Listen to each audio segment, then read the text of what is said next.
नमस्कार, मनी गुरु की इस खास पेशकश में आप सभी का स्वागत है। मैं हूं स्वाति रायना। पोस्ट पैंडेमिक दुनिया काफी बदल चुकी है। दुनिया में लोगों की सोचने का अंदाज बदल गया है, नजरिया बदल गया है और खास तौर पर नौकरी, काम को लेकर, जॉब को लेकर लोगों की एक्सपेक्टेशंस बदल गई है।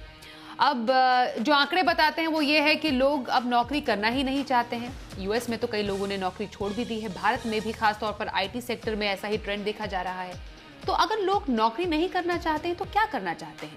और ये न्यू नॉर्मल में एडजस्ट होने के लिए आपको फाइनेंशियली फिट तो होना पड़ेगा। तो बेसिकली जॉब क्विट पर पहले फाइनेंशियली फिट कैसे हो आप, इसी पर आज रहेगी हमारी खास चर्चा। हमारे साथ आज जो मेहमान है उनका सबसे पहले परिचय करा देते हैं। हमारे साथ है amitkukareja.com के फाउंडर अमित कुकरेजा। अमित का करते हैं स्वागत शो में। और आज के शो में क्या है खास, सबसे पहले ये जानते हैं। आज हम शो में समझेंगे क्यों दुनिया भर में नौकरी को अलविदा कह रहे लोग, क्या है नौकरी पेशा लोगों का न्यू नॉर्मल, और नौकरी छोड़ने से पहले कैसे करें फाइनेंशियल प्लानिंग। अमित, आपका स्वागत है आज के शो में। आज का शो बहुत ही अलग है और बहुत ही अनोखा है और सबसे ज़रूरी जो हमारी आजीविका है, नौकरी से जुड़ा हुआ ये पूरा जो हम एक स्पेशल शो कर रहे हैं। और इसलिए भी क्योंकि हर कोई चाहता है कि पैसे कमाए और उसके लिए वो नौकरी करते हैं। लेकिन कोरोना और कोरोना के बाद खास तौर पर, अभी पूरी तरह कोरोना गया नहीं है, पर ये जो पूरी दुनिया है और जो लोगों की सोच है वो काफ़ी बदल गई है। और जो फिगर्स बता रहे हैं, जो अभी आपसे भी हम समझेंगे कि लोग एक्चुअली नौकरी करना ही नहीं चाहते हैं। तो ये जो द ग्रेट रेजिग्नेशन एक टर्म दिया जा रहा है इस पूरे ट्रेंड को कि लोग नौकरी को अलविदा कह रहे हैं। सबसे पहले कहाँ सबसे ज्यादा लोग नौकरी छोड़ रहे हैं और क्या भारत में भी ट्रेंड देखा जा रहा है? स्वाति, ये जो फिनोमेना है ये यूएस में ज्यादा प्रिवेलेंट है, इंडिया में इतना प्रिवेलेंट नहीं है। लेकिन इस पैंडेमिक के थ्रू काफी इंपॉर्टेंट रियलाइजेशंस लोगों को हो गए हैं। कितना वक्त उनको अपनी फैमिली के साथ गुजारना है, किसके साथ वो रह सकते हैं, किसके साथ वो नहीं रह सकते हैं, किन हालात और किन सर्कमस्टांसेस को वो टॉलरेट कर सकते हैं और किन को वो नहीं टॉलरेट कर सकते, और उसके लिए उनको क्या करना है, पैसे को यूज करके कैसे वो सर्कमस्टांस, वो एक्सपीरियंस क्रिएट करने हैं जिससे उनको खुशी मिलती है, जिससे उनको तकलीफें कम होती हैं या खत्म होती हैं। तो इस पैंडेमिक ने ये तो जरूर सिखा दिया है लोगों को कि what you need for your own happiness, you must go for it by all means. You don't have to sacrifice every time. सो ये रियलाइजेशन ही बहुत है, और ये रियलाइजेशन से आपको अवेयरनेस, कॉन्शियसनेस ऑफ मनी काफी बढ़ गई है और लोगों ने समझ लिया है कि अब उनको उसी तरह पेन्स टेकिंग वे में अपनी जिंदगी को नहीं जीना है, बल्कि उसको सुधारना है, खुशी को स्टैब्लिश करना है, अपने हालात को, अपने सर्कमस्टांसेस को चेंज करना है, ताकि वो आगे अपनी बची हुई जिंदगी अच्छे से बिता सकें, अच्छे से रह सकें, अच्छे से उसका इस्तेमाल कर सकें। तो personal happiness has suddenly taken a lot more importance compared to what it used to be more than 1.5 years ago. तो मतलब एक रियलाइजेशन, एक अलग तरीके के आत्म मंथन से लोग गुजरे हैं इस पूरे कोविड के टाइम पर। कई चीज़ों से मोह भंग हुआ है, कई चीज़ों का महत्व लोगों को मालूम चला है। और ये जो नौकरी से मोह लोगों का भंग होता जा रहा है, इसका मतलब ये नहीं हुआ, जैसा कि हम अमित की बात से भी समझ रहे हैं, कि लोगों को पैसे नहीं कमाने हैं। पैसे जरूर कमाने हैं, लेकिन सही ढंग से पैसे कमाना चाहते हैं। शायद वो 9 to 6 वाली जॉब में बंद कर नहीं रहना चाहते हैं, कुछ इनोवेट करना चाहते हैं, इनोवेशन के जरिए अपने पैशन को भी फॉलो करना चाहते हैं, वर्क लाइफ बैलेंस को भी मेंटेन करना चाहते हैं, और हाँ, पैसे भी कमाना चाहते हैं। अब जिससे पहले मैं कुछ और इसके रीजंस पर आऊं और कहां पर सबसे ज्यादा असर पड़ा है।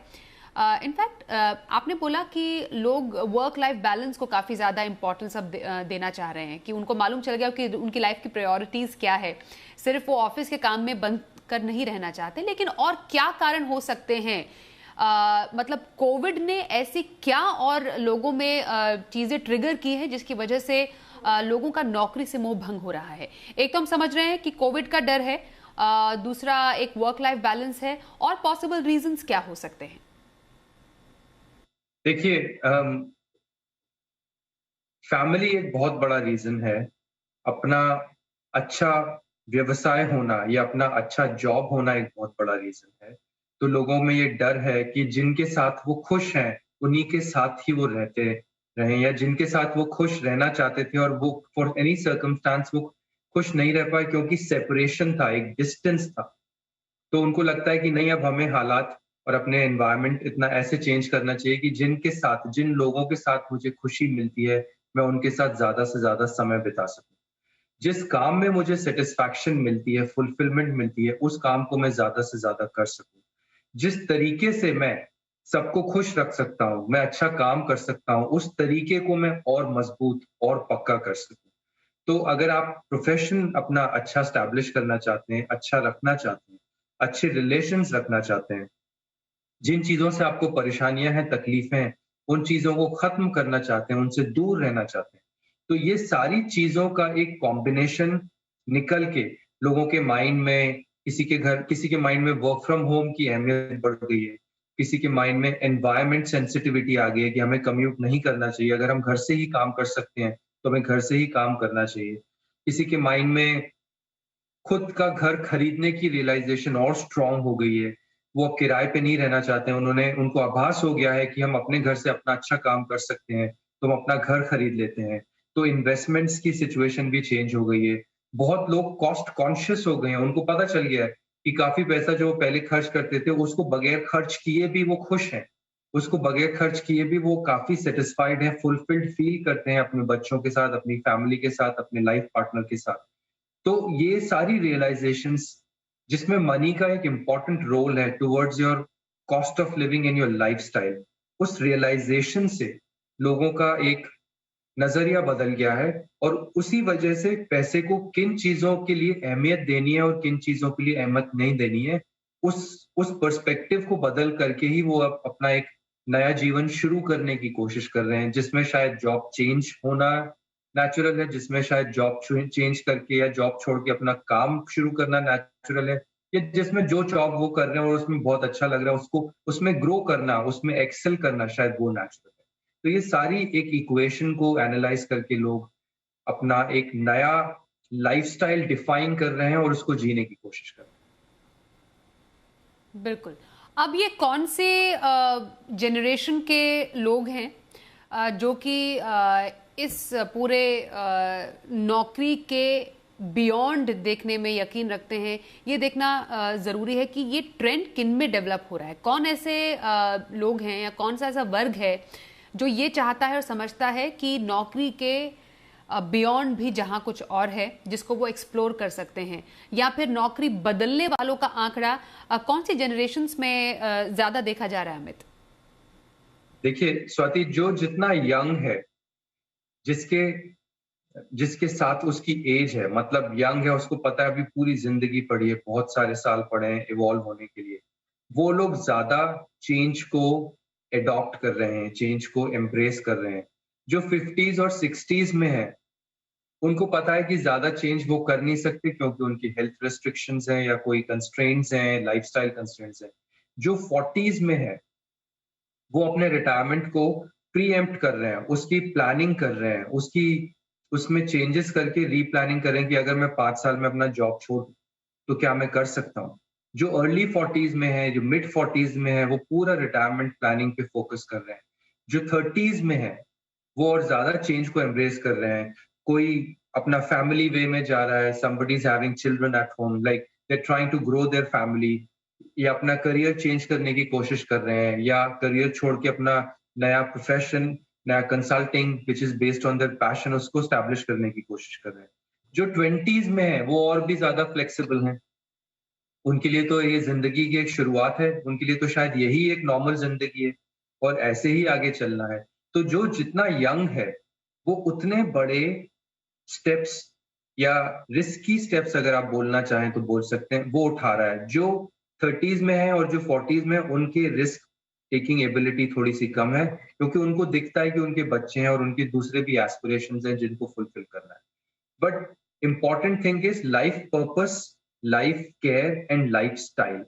इन तीनों की अहमियत बढ़ गई है और ये तीनों चीजों को ध्यान में रखते हुए लोग अपना फाइनेंशियल सैवीनेस को चेंज कर रहे हैं। बिल्कुल। अब देखिए, आपके लिए रीजन कोई सा भी हो सकता है, नौकरी नहीं करने का, नौकरी छोड़ने का, या फिर नौकरी बदलने का, या फिर नौकरी से ब्रेक लेने का। लेकिन जब तक हाथ में कैश नहीं होगा तब तक आप ऐश नहीं कर सकते। इसलिए आपको जॉब क्विट से पहले फाइनेंशियली फिट होना जरूरी है। इस पर मैं चर्चा करूं उससे पहले हम कोविड के बाद एक न्यू नॉर्मल वाली जिंदगी, या इवन ड्यूरिंग कोविड हम एक न्यू नॉर्मल की बात कर रहे थे। तो ये नौकरी छोड़कर जो न्यू नॉर्मल वाला जो एक वर्ल्ड है, उसमें लोग अब क्या करना पसंद कर रहे हैं, ये मैं आपसे समझना चाहती हूँ। कि लोग शायद जैसे आपने बोला कि वर्क फ्रॉम होम का जो चलन है वो बढ़ रहा है, लोग थोड़ा फ्लेक्सिबल होना चाह रहे हैं अपने काम में, और अपने आप को और ज़्यादा इन्हांस करने के लिए, अपने आप को और आगे बढ़ाने के लिए लोग किस तरीके के कदम उठा रहे हैं इस वक्त? देखिए, जो लोग अपने लाइफ के पर्पस को लेके बहुत क्लियर हैं कि उनको अपनी जिंदगी में क्या करना है, किन लोगों के लिए करना है, किस पर्पस के लिए करना है जिससे उनको खुशी मिले, वो सिर्फ अपने लाइफ पर्पस के प्रोग्राम को और एनहांस कर रहे हैं। जहां पे लाइफ पर्पस की क्लैरिटी नहीं है, कुछ लोग उस पर्पस को सीख कर रहे हैं, कुछ लोग उस क्लैरिटी को हासिल करने की कोशिश कर रहे हैं। अपने पर्पस और लाइफ पर्पस को और स्ट्रॉन्ग करने के लिए जो लाइफ केयर स्किल्स हैं, जैसे कि काफी लोग हीलिंग का रास्ता अपना रहे हैं, काफी लोग फिटनेस को अच्छा कर रहे हैं, काफी लोग न्यूट्रिशन और डाइट प्लान को चेंज कर रहे हैं कि अगर मैं स्वस्थ रहूंगा तो मैं खुश रह पाऊंगा, और अगर मैं खुश रहूंगा, स्वस्थ रहूंगा, तो मैं काम अच्छा करूंगा, और अगर मैं खुश रहूंगा, स्वस्थ रहूंगा, काम अच्छा करूंगा, तो मैं जिन लोगों के लिए काम करूंगा वो भी खुश रहेंगे, और शायद वो भी स्वस्थ रहेंगे, वो भी और लोगों के लिए अच्छा काम करेंगे। तो ये एक चेन रिएक्शन है। उस चेन रिएक्शन को जो लोग समझ सकता है, जो भी समझ सकते हैं, वो उसको बढ़ाने के लिए अपने आप को और खुश रखेंगे, अपना ध्यान रखेंगे, अपनी सेहत का ध्यान रखेंगे, और अच्छा काम करेंगे, अपनी फैमिली का देखभाल करेंगे, और अपने काम के थ्रू और लोगों को बेनिफिट और हित पहुंचाएंगे। तो जिसमें ये क्लैरिटी है, जिसमें ये दूसरों की सेवा और वर्ल्ड को एक बेटर प्लेस बनाने का जुनून है, एस्पिरेशन है, वो तो इस रास्ते को बहुत, इस एडवर्सिटी को बहुत अच्छी अपॉर्चुनिटी में कन्वर्ट कर चुके हैं ऑलरेडी। उनको करना नहीं है, वो कर चुके हैं। लेकिन कुछ लोगों की मजबूरियां भी हैं, जो जॉब नहीं छोड़ सकते, चाहे वो चाहते भी हैं तो भी नहीं छोड़ सकते। तो उस कंस्ट्रेंट एनवायरनमेंट में वो भी अपनी खुशी का रास्ता निकालने की कोशिश कर रहे हैं। कुछ सफल हो रहे हैं, कुछ असफल ही रह गए हैं। लेकिन लोगों में ये एहसास आ गया है कि अपना ध्यान रखने से ही आप औरों का अच्छा ध्यान रख सकते हैं।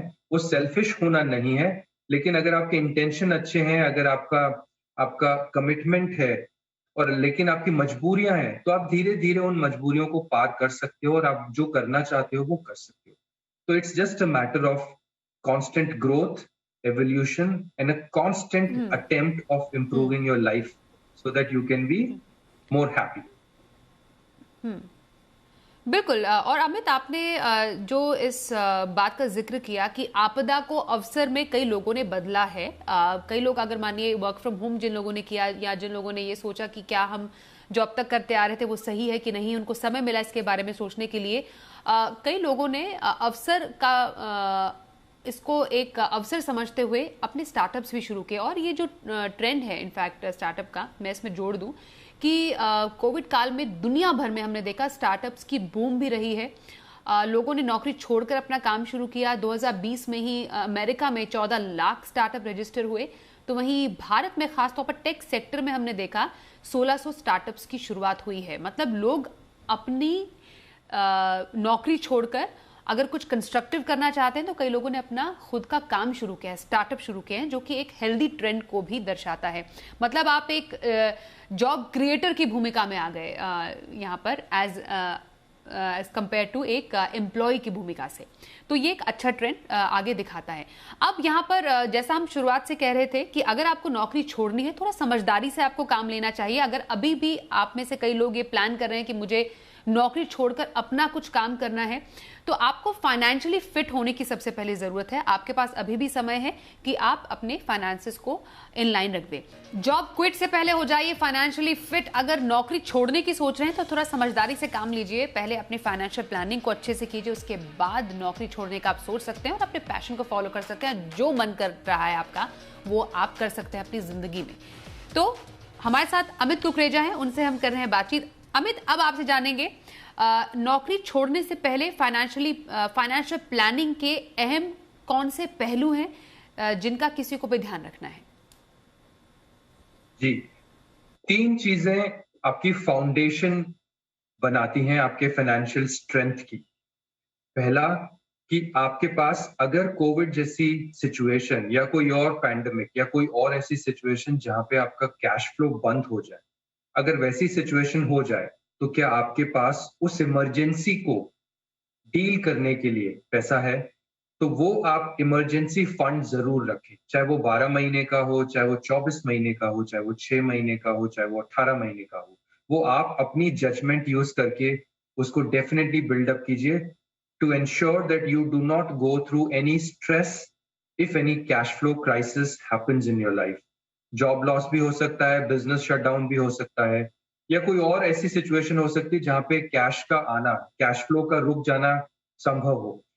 वो पहला। दूसरा, कोई भी ऐसे लोन जो आपके चल रहे हों, स्पेशली जो हाई इंटरेस्ट लोन होते हैं, उनसे जितना जल्दी मुक्त हो जाएं वो अच्छा है। मैं समझ सकता हूं कि कभी-कभी लाइफस्टाइल को मेंटेन करने के लिए हमको लोन्स लेने पड़ते हैं, लेकिन जितना हो सके लोन्स से दूर रहें, ईएमआई से दूर रहें, जितना हो सके फाइनेंशियली डेट फ्री रहें, कोई भी कर्जा ना रखें अपने सिर पे, बगैर लोन के अपने जिंदगी को चलाएं। तीसरा, इंश्योरेंस, लाइफ का इंश्योरेंस और हेल्थ का इंश्योरेंस बहुत जरूरी है। इस पैंडेमिक ने ये हमको बहुत अच्छे से सिखा दिया है कि किसी भी फैमिली मेंबर को किसी भी तरह की मेडिकल इमरजेंसी हो सकती है और उसके बाद किसी भी मेडिकल इमरजेंसी की वजह से फैमिली मेंबर की जान भी जा सकती है। तो अगर वो फैमिली मेंबर जिसपे फैमिली के मेंबर्स डिपेंडेंट हैं, उनका लाइफ इंश्योरेंस होना बहुत जरूरी है। पूरी फैमिली का मेडिकल इंश्योरेंस होना बहुत जरूरी है। अर्निंग मेंबर का एक अच्छा लाइफ इंश्योरेंस होना ताकि लोग सफर ना करें उनके जाने का, होना बहुत जरूरी है। ये 3 चीजें फाउंडेशन बनाती हैं आपकी फाइनेंशियल स्ट्रेंथ के लिए। ये 3 चीजें अगर मजबूत होंगी तो आपको फाइनेंशियल स्ट्रेस नहीं होगा, चाहे वो कितने भी डिफिकल्ट सर्कमस्टेंस हो। स्वाति, मैं आपके ऊपर छोड़ता हूँ नेक्स्ट क्वेश्चन, इसका नेक्स्ट लेवल। बिल्कुल, तो आपने एक फाउंडेशन लेवल बताया इमरजेंसी प्लानिंग का, लोन मैनेजमेंट और इंश्योरेंस प्लानिंग का। जिससे पहले मैं अगले पड़ाव पर आऊं, इमरजेंसी प्लानिंग में आपने बोला 6 महीने से लेकर 1 साल तक के खर्च के बराबर आपको प्लानिंग करनी चाहिए, मतलब इमरजेंसी फंड में आपको अपने पैसे डालने हैं। तो ये इमरजेंसी फंड के पैसे आमतौर पर कहाँ रखनी चाहिए? क्योंकि हमारे पास हाई लिक्विडिटी वाले में जैसे एक तो घर पे पड़ा कैश होता है, ज्यादा कैश नहीं रखना चाहिए, ये भी कहा जाता है क्योंकि पैसे को ग्रो भी करना है। सेविंग्स अकाउंट में पैसे रखे तो ज्यादा ब्याज मिलता नहीं है उस पर।